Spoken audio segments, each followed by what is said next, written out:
Hello and welcome to LinkedIn Uncovered.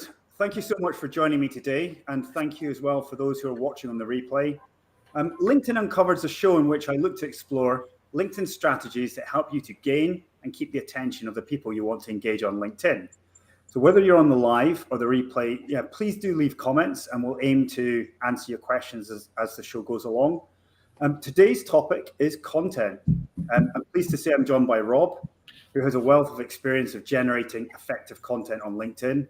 But before I speak to Rob, I want to share with you an interesting fact about LinkedIn, the LinkedIn user base and content, which I think will help to sort of focus your attention on why content, is a good thing to do. Only 3% of active LinkedIn users create content. This means the other 97% of LinkedIn users are consumers of the content. So obviously, there's a huge opportunity, to do content and get it in front of your audience. But obviously, it has to be done well. So for you guys watching today who haven't started creating your content yet on LinkedIn, today may be the push you need. Or for those who create content already, after today, hopefully you can do it more effectively. So I'm going to move over to Rob now. Rob, I'm delighted to be joined by you today. Rob is a trainer, a keynote speaker from a mobile metropolitan area. Communication is his bag. So welcome, Rob, if you'd like to introduce yourself. Well, good morning, everyone. So, like Philip said, my name is Rob, and here's what I do. I help finance, accounting, and auditing professionals become the life of the party because we're known for having such stellar personalities, right? So, that's what I do. Good stuff. From your LinkedIn profile, Rob, I saw that you've been featured in Forbes, trade magazines, conferences all over the world, and you host. You're constantly on LinkedIn Live. So obviously, for you, content is a big thing, and helps you to generate more business. Absolutely. Content is one of the most important things in having a business because people get to know you before they get to know you, so to speak. To get to know you before. Well, video obviously is great for that because they can obviously see and hear you. Um, Circling back, to 3% of active users on LinkedIn that create content. You probably noticed I created a poll yesterday. Why do you think there are so few people on LinkedIn that create content? Because obviously 3% isn't really a massive amount. I think it's fear. I think it's a couple things. I think first it's fear, and then the second thing is knowing how to do it. Um, some people you can just tell them, okay, go get an account here, and then hook up your camera and your microphone and just push a button and go, and they'll just do it. Other people are paralyzed by fear and they need step by step instructions. But then, even if you know how to technically Yeah. create content and go live, you may not know what to talk about. And then we have all these, feelings inside of us, fear and doubt. What if no one listens to us? What do I want to talk about? What if they make fun of me? What if they don't like me? What if they do like me? Because that's even worse, because if they do like you, then now you have this high expectation set. So I think it's fear, and then maybe not technically knowing how to actually create content. Yeah, the tech aspect is a barrier. I don't want to be ageist, but especially with sort of older people like yourself, Rob. Um, uh, but I think the ideas. Well, the poll I created a poll, and the four things that jumped into my head were sort of coming up with ideas, finding the time, doing it consistently, and getting results from it. Because I think there is the aspect of tech, there is the aspect of ideas. There's obviously lots of different ways to actually put that information across as well. But obviously, the most important thing is getting results from it, because there's no point in doing something and then not getting anything from it. So, can you think of any other barriers that, apart from tech and ideas, or even the audience, if there's anyone out there that have got additional barriers that have stopped them, for example, starting to create content on LinkedIn. So Yeah, I think you hit it though. The tech, having ideas, and then your own limiting beliefs in your head. I think those are the three biggest things, and I think that's why a lot of people need some help in order to do it. Yeah, in one of those three areas, or sometimes all three. yeah. I think as well, commitment is a big thing as well, because obviously you can know how to do it. You might have the time, but you still have to, dedicate yourself to, planning it and then executing it. Yeah, commitment is definitely a big thing. I think I have posted almost every single day on LinkedIn since January or February of last year. So more than an entire year of posting almost every day. And yeah, it takes commitment beyond belief. And also it takes understanding that some things may succeed and other things may just flop and fail, and being okay with that. Yeah, I guess it's all learning, and there's some things I've created some stuff that I thought, oh, this is great. This is going to go viral. This is going to be amazing. And then it doesn't happen. And there's other things you go, why? Why you look, why have I got so many views of that video? All I'm doing is this. And it's like, you just don't know what, resonates or interests people. And, you obviously get that information over time, but it is funny that, quite often some of the things you think are going to be amazing are not amazing, and vice versa. So yeah, it's interesting. It's a learning curve, isn't it? I Constant can't learning. relate to that. I mean, everything I thought was gonna hit went viral and hit. Now I'm just I'm just playing. You know, it's always funny. You spend like 8 days on that one video editing it. Okay, I'm exaggerating, but Yeah, and you swear this is the one. This is great. Everyone's gonna love this video, and then you put it out there, and you only have one person like our friend Reem who's here that sees it, and that's yeah. Well, I think that's one of the major problems and puts people off, because they think, right, this is a magic wand. I'm gonna create some content. Here's a post. I've written it. It's taken me quite a bit of time. They put a picture in and click the button, and then they get one like, and they go, "This is rubbish. It doesn't work." And I think that, it's an evolution. It's a momentum that you need to keep going. And as you said, you've been doing it, doing it consistently, which obviously gets and keeps the momentum. So yeah, it is a commitment. It absolutely is a commitment. A question here: what is your process to come up with ideas of what to post? Because obviously that is one of the tricky things that people find. For example, do you plan it? Do you have a content calendar, or how do you go about you know planning out your content? So for me, the first thing is, because I am a keynote speaker and a trainer, I have to tell stories all the time. And because I've lived somewhat of a crazy life, I have real life to draw upon, but I actually have what I call a storybook. So when things happen, I write down crazy things that have happened so that I can actually convey them to others in a story, so that they can either, learn from something that I've learned, or not do something that I've had the experience of doing and going through. So I Yeah, actually have a story journal where I have a lot of potential things for content just listed, and I keep that. But that's really the first part of it, is living a life. It doesn't have to be a good life or a bad life, just living a life. And when yeah, you live life, you have stories to tell. yeah. I think the thing is, what you've done though is you're mindful that you want to create content, and Mhm. you've taken action and created a system or process, whatever you want to call it, that anything that happens during the day, you write it down so you don't lose it. Because people, I'm sure there's lots of people out there that think that would be a good story, and then go and do something else and then forget about it.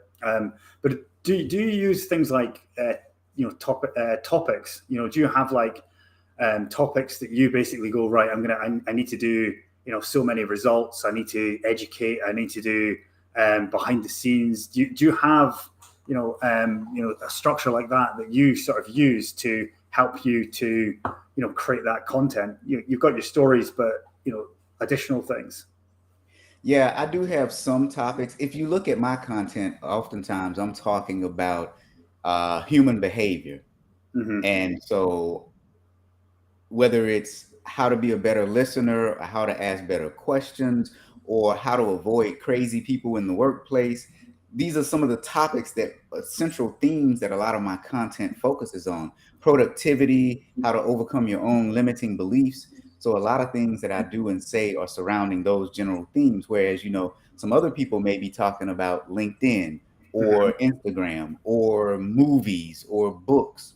But yeah, I have some central themes that I focus a lot of my content around because these are things that are important to me, but these are also things that I teach in my business as well. So the two kind of go hand in hand, the content I create and then the services that I sell.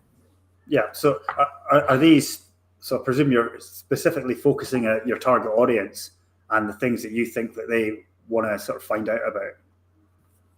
Yeah, and it's weird for me because loosely I focus on my target audience, but then also I'm shifting audiences some too. So like my training is really for finance and auditing and accounting professionals, Yeah. but my keynote speeches can be for anyone who's ever breathed. I mean, if you just lived a life and you breathe air, I've probably got a keynote speech for you. Yeah. Yeah. Well, there's benefits of anyone and there's negatives as well, because it's obviously more difficult to be targeted because, if you're targeting anyone, then that's a vast number, whereas your auditing is much easier to focus in on, uh, using targeting in Sales Navigator or normal search as well, because obviously you can invite people, like for example I invited people that have shown interest in me and are people that may or may not be interested in what I offer. I think we should probably look at a few of the comments. Alpha says sometimes the content is interesting, but there is no interactions. It's about getting and keeping that momentum. Hello, Philip and Robert. Hi, Alada. Hope you're well. And Reem's on as well, and Rajendra. Probably not very good at pronouncing that. So yeah, process is important. Do you have content types that things like posts with text and images, video documents, polls, articles, newsletters? Have articles hanging off them as well. Obviously, LinkedIn Live is a big thing for you, but what are your sort of go-to, your go-to content types? All of the above. So I'll tell you, LinkedIn is really interesting to me because around 2012 or 13, I started writing articles on LinkedIn because that's all you had. Then the articles kind of fell off and everyone was doing images and short form posts and then short form video. Now the articles and the newsletters are back again. But Yeah. most of my content is I produce images, so infographics. Then I do short form video. I do polls on occasion, and then I do 4 live shows each week. 4. I mean, just a few. Is this number 5 then? I pushed you into number 5. You pushed me into number 5. But yeah. Well, one a day. Why not? Why not? I'm still not as busy as Carl Sean Watkins. That's like the busiest man on LinkedIn when it comes to shows, because every time you turn around, he's just right there in your face. Well, there's a thought for all of us for a Thursday, well, afternoon for me and morning for you, having Carl in your face all day. But yeah, I think all types of content has the potential to do well. I find that a lot of people comment on the infographics that I do, and they say they really like those. Videos, I try to keep them short, 30 seconds to 60 seconds if I'm doing just really short videos. Yeah. And then the live shows range anywhere from 30 minutes to an hour. Yeah, and you are actually spending quite a bit of time on content, and there is choice. Going back to what you're saying about articles, I was the same. I did articles, but then obviously the advertising, posts were where the adverts were, and that's why articles got downgraded because there wasn't adverts.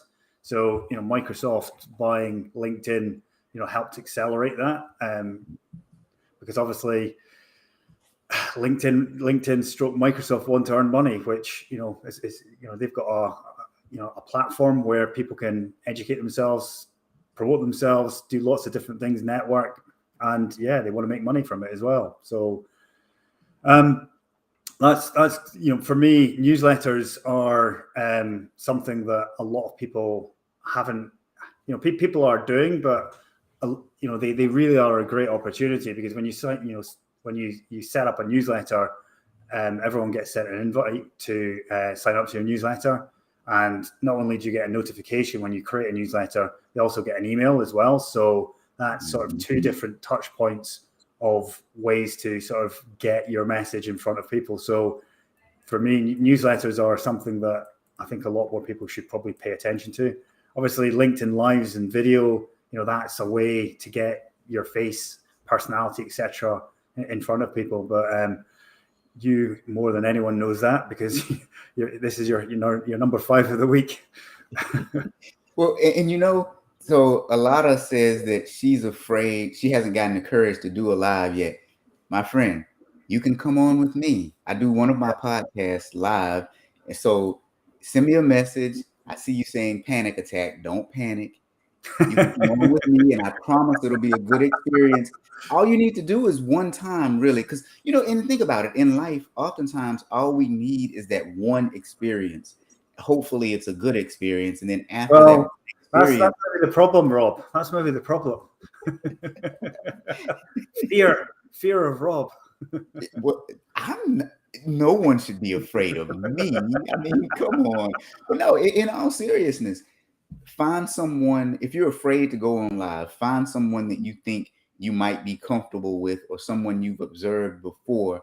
And if they've made other people comfortable on live, they'll probably make you comfortable, because after that one experience, you start to get courageous, and then you want to do it again and again and again. But I do understand it's that first time. It's like anything in life, right? The first time riding a bike, the first time trying to swim, the first time trying to do anything. I remember when I was young, when they taught us how to swim, it was horrible. They had us standing around the pool, and they were talking to us, telling us, well, we're going to get in the pool, and first we're going to start in the shallow water, and we're going to do this and we're going to do that. And the next thing you know, they just pushed us in the deep end of the water. And true story. And what happened was, some of us naturally just had the instinct to swim, and we started swimming. And so the lifeguards went in and started saving those who, were panicking. And it just so happens I float. I don't know why I float. I just float. So I was okay.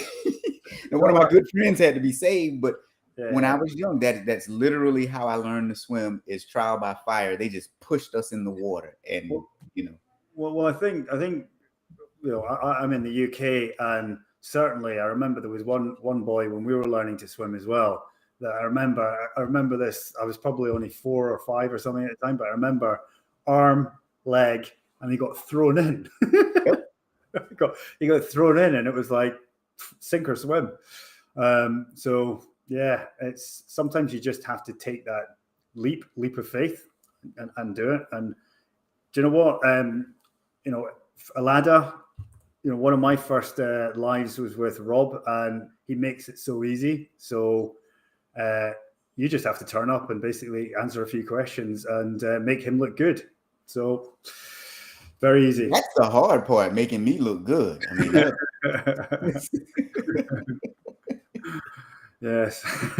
No, that's not Why true. do you think I do these shows with other people? I need someone to make me look good. Yeah, I got another show today that I'm doing at 11 o'clock, I think. Yeah. That's why you bring on complete novices, so they can see that you're nervous, so it makes you look like a real pro. You're not supposed to tell my secret. I know. Well, what I'm trying to do is to reveal some of the secrets to some of the viewers, so that they can learn. I've got next question, Rob. Many people say creating content takes a lot of time.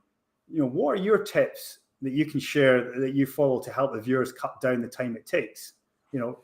I guess reusing stuff and repurposing. But what if you get any specific tips that you could actually tell us? Yeah. So here a couple of things I would say. First of all, try to live an interesting life. And by that, certain things that you do throughout your day that may be routine and boring to you, other people may take an interest in them. So that's the first thing. But then second is those stories that you have in life, the things that you've done, break them down into small mini lessons. Like for example, the story that I just told about the first time I learned how to swim. I've used that story in so many different scenarios, but here's the thing. When it's real, you can use it for many different scenarios. Hmm. So it just popped in my head. Learning how to swim is the equivalent of going live for the first time. But if you've lived a decent life and you've done almost anything, if you breathe every day, you have a story to tell, and it's about telling your story in a way that other people can relate to it. And that's the way to create content. What have you done in your life? What have you seen? What are some obstacles that you've overcome? What are some things that you've done that other people may want to either replicate or avoid? That's really it. Like, for example, don't push kids into the pool nowadays because you can be arrested for it. Bill and I were young, it was okay. That was Yeah. just a rite of passage. But nowadays, you can be arrested for it. Yeah, well, I think that's another whole topic itself as well. That's a bigger one than LinkedIn content, I think. Um, doing content consistently, is obviously key to keep and get momentum. As I said, what tips would you say to achieve that? Plan it out. So I'll tell you. So I'll tell you a secret. So in the beginning, I would literally plan out 1 to maybe 2 weeks worth of content. I would sit down on Sundays and I would kind of plan out what I was going to do. One of the reasons that I had to do it like that is because it took me so long to think up stuff. Nowadays, I kid you not, I could wake up one morning and say, okay, this is what I'm going to write about today. And within 15 minutes, I could have something written and then out the door. I don't necessarily like doing that. I like planning it out, but yeah, Yeah, plan it out. And you have a story journal, then you have a list of topics that you want to hit, and then you start planning out your content. And as something happens to you, you'll be like, oh yeah, this would make a good piece of content. Someone would either laugh at this or learn from this. But yeah, plan it out. so laugh and learn are your two keywords. Yeah, I mean, literally laugh and learn. When you look at the stuff that I say, I talk about crazy experiences I've had in the corporate workplace. And sometimes people cringe because they're like, I can't believe someone said that to you. Yep, they did. Or sometimes people will laugh because it's something that's hysterically funny that has happened. Yeah. Yeah, it gains attention, and that's obviously one of the goals of creating content. I've sort of mentioned it earlier on, but getting results is actually the end goal. And based on my poll, that was the second most challenging aspect of creating content was basically getting those results that you want. Obviously, if you don't get results, what's the point in creating content at all if no one sees or engages with it? What would you advise the viewers to do to get results? Well, first define what results are to you. You know, some people want to get thousands, tens of thousands, hundreds of thousands of views. That's not really my main concern. Some people want to get leads for their business, and some people just want to have establish potential friendships with others. For me, I want to establish relationships with people, get to know people, and I also want leads for my business. Let's make no mistake, I'm here to generate revenue for my Mhm. business. So, define what results mean to you. Now, if it is to generate leads for your business, I think we had someone say earlier, how do you get engagement on your content? Well, some of that is kind of easy. Do you engage on other people's content? Yeah. Like, why would someone come to your page and leave a valuable comment if they've never seen you leave valuable comments on other people's content?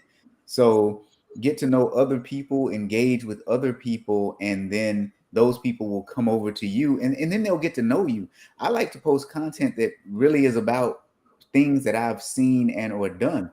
So people start to get to know me and they engage with me because they get to know who I am as a person, and you get to know who they are, and you get to like people. You actually make friendships. I kind of like you, Philip. I mean, kind of. I know that one kind of just ruined it. Just ruined it. I don't like you at all anymore. Yeah, no. There's lots of different angles to, as you've said about results. The sort of number one thing that people say about why they're on LinkedIn is networking. But networking, can be about friendships. It can be business relationships. But most networking people are looking to get business, and it's almost a bad word to say that you're looking to generate leads. But a lot of people are on LinkedIn to find people they can help, and help them. And if you're the best person to help that person, then why not? Yeah. Well, and I think you make a really interesting point though about helping people, because you can help someone even if it's not a service that you directly offer. You can be a connector. Like a lot of times, I didn't realize I was doing this, or I didn't realize this was a good thing to do. But if I saw two people who needed to be introduced to one another, I would say, hey, you need to talk to this person because they do this. Yeah. And I just did it naturally. I didn't understand that I was being a connector until someone said, someone used the term on LinkedIn, you need to be a connector. And I was like, oh, that's why this person referred someone to me, because I introduced them to this other person and I didn't even realize I was doing it. Yeah. Right. Well, what you were doing was just networking, and that's obviously something that a lot of people do, or pre-pandemic did, offline. But obviously, online's you can do it equally as well. Definitely. Yeah, online is cool. The only thing I miss are the drinks. Well, you can drink on your own if you want. Yeah, but that looks kind of bad. You're just sitting in your home all alone, just.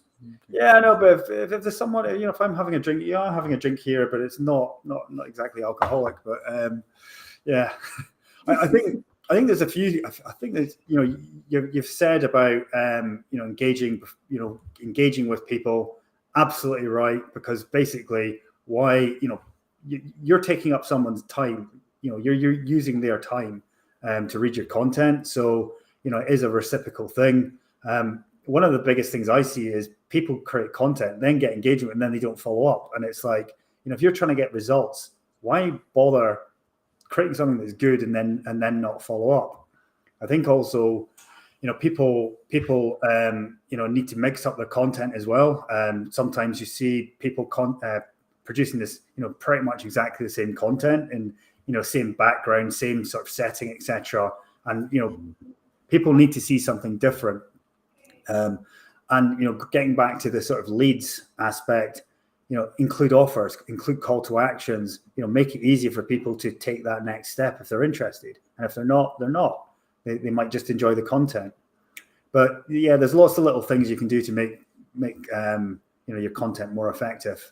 But that ultimately, that's the reason ultimately why people are doing it.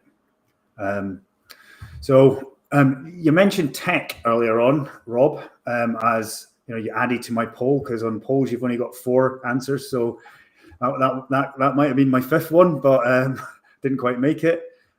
Are you willing to share with the viewers, what you use for images, videos, lives? No, I'm just kidding. I'm sorry. Well, I will. I am just joking. I use the same things that everyone else use. So like for images, it depends. I use, and I will give people one good tip, because a lot of people used to use Photoshop, but then Photoshop is very expensive. There's a Photoshop-like tool that's web-based called photopea.com. Does everything that Photoshop does, but it's free, and it's web-based. I use that. I use Canva. I mean, most people use Canva, right? Yeah. For videos, I use Veed. A lot of people use Veed. Now I'm actually starting to edit videos directly on my phone with this application called Filmora. But I'm trying to think, what else do I use? And then for live streams, I use Restream and StreamYard. I have both accounts, so I use both of those. But Right. a lot of my graphics are done in Canva, and it's just having a creative mind. Yeah. The one that I would add to that is I use Loom, which basically records what you're doing on your desktop. I do that simply because it's good. You know, if I'm showing stuff on Sales Navigator, for example, then it's it's basically recording what I'm doing on the screen. So yeah, tech is something that absolutely helps. But obviously, you've also going back to that word commitment, you've got to commit to learn how to use it as well, and that's something that obviously people need to devote the time to. I'll just have another look at the comments. Posts can create your niche too. Absolutely. Agree, Robert Berry. Someone's agreed with you, Robert. That was a ladder. Yeah, I took a screenshot of that because that doesn't happen too often. So I'm going to post that on my wall. That's a diary moment. That's going to be a story soon. It's going to be a story on LinkedIn soon. So, Rob, from your experience, we've obviously learned about the different things you can post, planning. But what is the best time to post? Because that's obviously part of the equation. Some people say Tuesday, Wednesday, Thursday are better than Monday and Friday, and different times of the day. What advice would you give to the viewers here? You know what? I say scrap all the advice that talks about the time of day and the days of the week. You post when you get the best engagement. Because I used to post like 7 o'clock in the morning Eastern Standard Time. Yeah. I got a ton of engagement. Then it just dropped off. So I was like, okay. So now I post around 10 in the morning and 3 or 4 in the afternoon. And that's when I get the best engagement. So, you can read all you want to read and try to do what the experts say, but whenever you get the most engagement from your audience is when you post, and you're going to find that out through trial and error. Yeah. When I was thinking about when to do this, obviously we're in a global world as well. You're in the US, I'm in the UK, which is why I chose 1 p.m. because 1 p.m. UK time, so people after lunch might have some time to drop in, and it's 8 a.m. EST that it started because that's obviously possibly before people start working. You're absolutely right. It will depend for different niches as well for what you're targeting, and you just have to try it and see what works. Yeah, absolutely. Yeah, because I have one podcast that I do on Tuesday mornings, and it's at 7 a.m. Central Standard Time in the US, which is noon, I believe, for you. And Right. that's one of the reasons that I did it at that time is because some of the audience is in the UK. But then I have one that I do on Fridays. I do it at 2 p.m. Central Standard Time in the US, which is 8 in the UK, 8 p.m. And so not many people from the UK on at 8 p.m. on Friday night. No, Friday evening, I think everyone's shut down for the weekend by then. Yeah.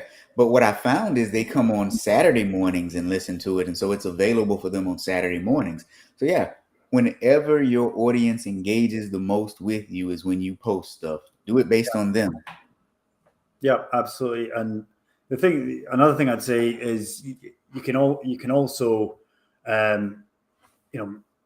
invite people to watch the replay in posts or messaging or something, so that not everyone is going to show up to events or lives or whatever, but it's trying to make the most of what you do. Yeah. What would you say is the number one mistake you see others make on LinkedIn? The number one mistake that I see others make on LinkedIn. You know what? I'd say the number one mistake is posting content that's not you.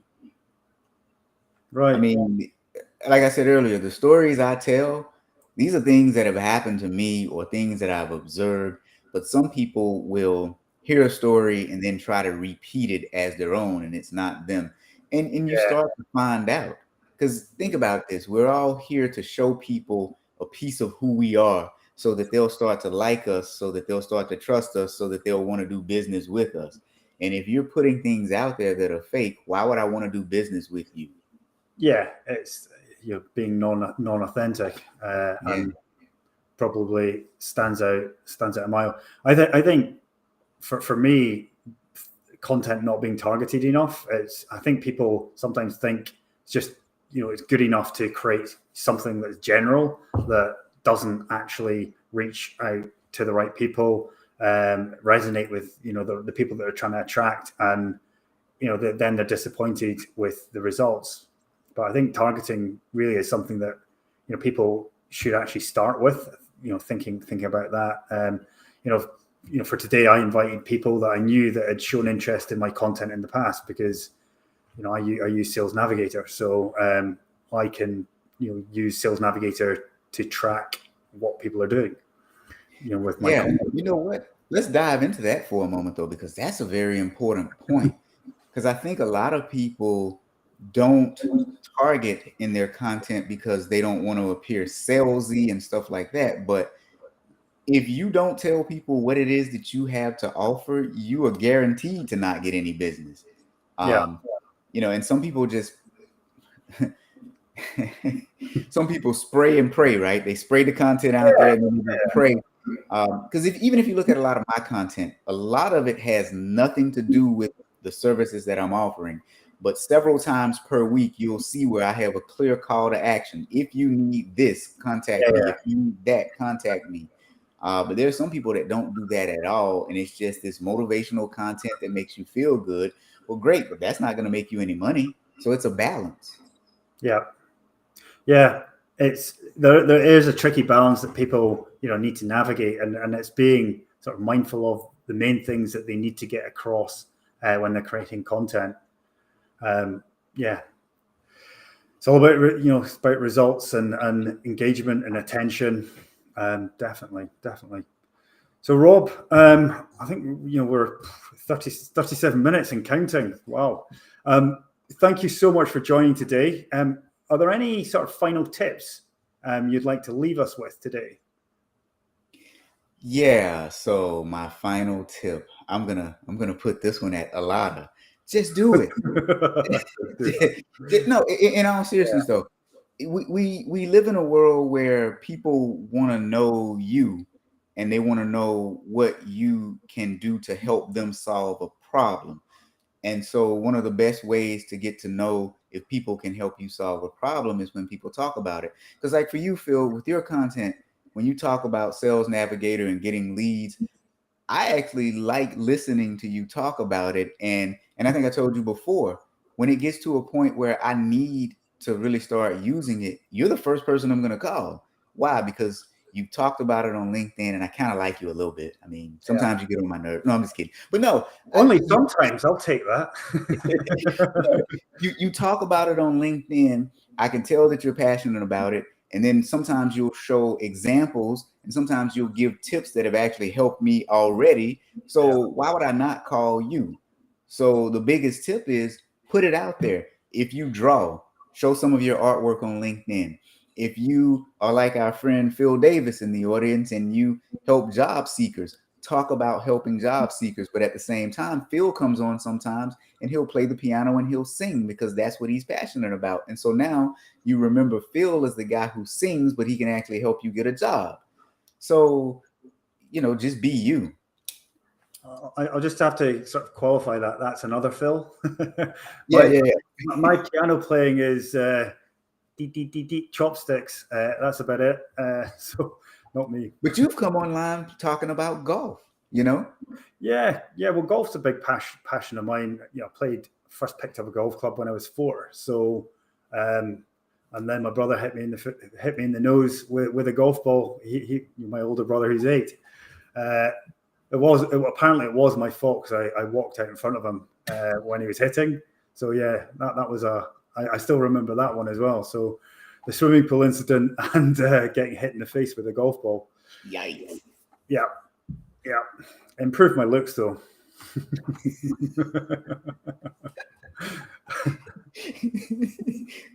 Wait, so here's the big question though.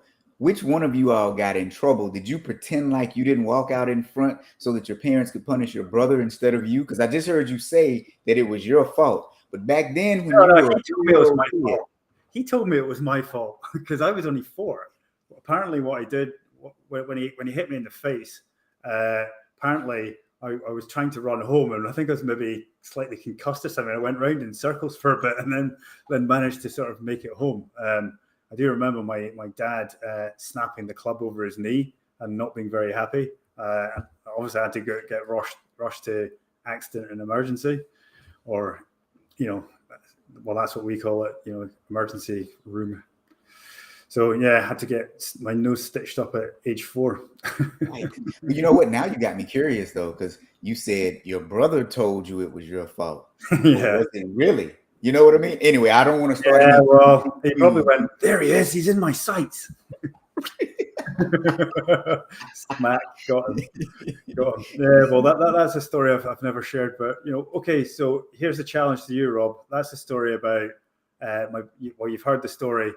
What's the message that you would put on LinkedIn about that? What's the moral of the story? Don't trust your brother. Ooh, you know what? Yeah, there's so many different ways that could go though, because again, you could do a story about, do you really trust what other people tell you? Because your brother told you it was your fault, but was it really your fault? You could do a story about accountability, because when I heard you say it was my fault, honestly, that made me look at you as a more honest person, because you didn't blame anyone else for something that you did. So there's a story about accountability, or there's a story about not trusting your brother, not trusting everyone. Look, there's a story about watching your back, because you just said maybe he saw you in his line of sight and said now's the perfect time. So you could do a story about watching your back around other people. There are 3 different ways we could slice that just now, and I'm sure there's several others. Yeah, well, yeah, definitely, and that's just off the cuff. Yeah. So Rob, thank you very much for being my guest today. Hopefully, everyone that's watching has learned quite a lot from what we've been talking about. Maybe not about golf and running in front of your brother's golf ball. So to the viewers on live and for those watching, many thanks, and we hope you've picked up some useful things. And hopefully, we'll see you on the next episode of LinkedIn Uncovered. Thank you.